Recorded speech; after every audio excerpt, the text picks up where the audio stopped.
Après, les gigondas, je sais qu'elle en a pris. La ruse de Marie. Ouais. Françoise fait partie du réseau Edulis.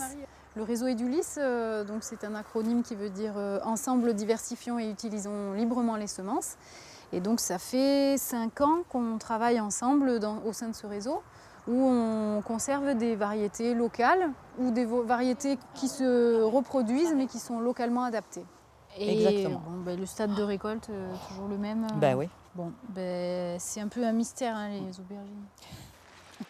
Edulis est un projet piloté par le GRAB, le groupement de recherche en agriculture biologique, qui cherche toujours à promouvoir une biodiversité adaptée au terroir. On a une plateforme qui permet aux agriculteurs de noter de quelles variétés ils sont responsables. En fait, l'idée, c'est de répartir la multiplication sur un grand nombre d'agriculteurs. Alors, je vais conserver les graines, mais pas tout. Par exemple, je vais faire la gigondasse, la longue de Goult parce que je me suis mis responsable. Et après, les poivrons, je vais les garder pour moi, pour pouvoir en ressemer, mais je ne serai pas la responsable. Donc si jamais je rate ma culture, c'est pas grave, je sais que je vais trouver les graines chez un autre du réseau. L'idée, c'est d'échanger. Les agriculteurs, ils adorent échanger des trucs. Donc voilà. Donc là, on répartit la multiplication entre plusieurs personnes. Là, ils peuvent s'échanger ensuite soit des plants, soit des graines.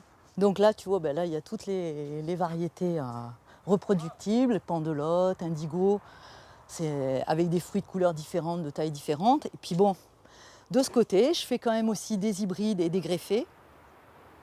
À côté des semences paysannes qui produisent des variétés dites de population ou anciennes et sont reproductibles, il existe des semences hybrides, issues de croisements réalisés par les semenciers. À la première génération, ces croisements dits F1 sont plus solides et plus productifs que leurs parents. Mais souvent, les qualités gustatives et nutritives ne valent pas les variétés de population. En gros, ça donne plus de kilos à la sortie, on va dire. Au niveau goût, je ne suis pas sûre. Mais voilà, c'est le client final, pour mes clients qui ont un petit jardin, c'est intéressant d'avoir un plant qui va donner 5-6 bouquets avec 4-5 tomates. Là, quelquefois, c'est plus difficile. S'il fait trop chaud, tu as les bouquets qui coulent. Donc, elles sont très très bonnes, mais elles produisent moins. Alors, les clients, ils en prennent quand même parce qu'ils aiment le goût. Mais ils font les conserves avec les autres. Voilà. Pour faire des plants greffés, on utilise souvent des porte-greffes de tomates sauvages. Donc c'est des tomates qui ne sont pas forcément comestibles, mais qui ont l'avantage d'avoir un système racinaire très puissant et donc qui peut pousser dans n'importe quel type de sol et très rustique. Et ensuite, on coupe la tête et on met la tête d'une autre variété dessus. Donc ça peut être des hybrides, des F1, ou ça peut être des plantes reproductibles aussi.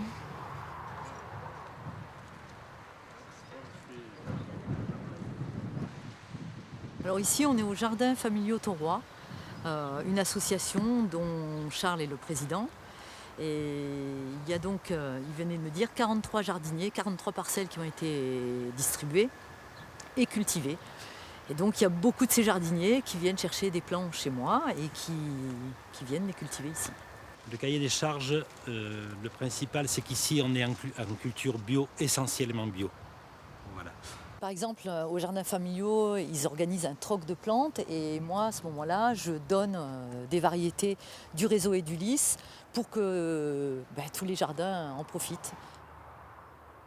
La gigondasse, quand je l'ai amenée au réseau, au départ, chez moi, elle produit bien et on avait passé... Oui, Françoise. Voilà. Et elle dit, elle est nulle cette variété. Et par contre, dans le Var, il y en a, mais elle est géniale. Comme quoi, il y a vraiment des endroits où ça se plaît et d'autres pas. Et en fait, du coup, on essaye après de chercher quel était le dénominateur commun ou non commun qui a fait que la variété, elle ne s'est pas plu à un endroit. Pour celle-là, en l'occurrence, c'était le vent. Elle n'aime pas du tout le vent. Voilà. Un détail, des coordonnées, un commentaire ? Rendez-vous sur le site de Prioritaire.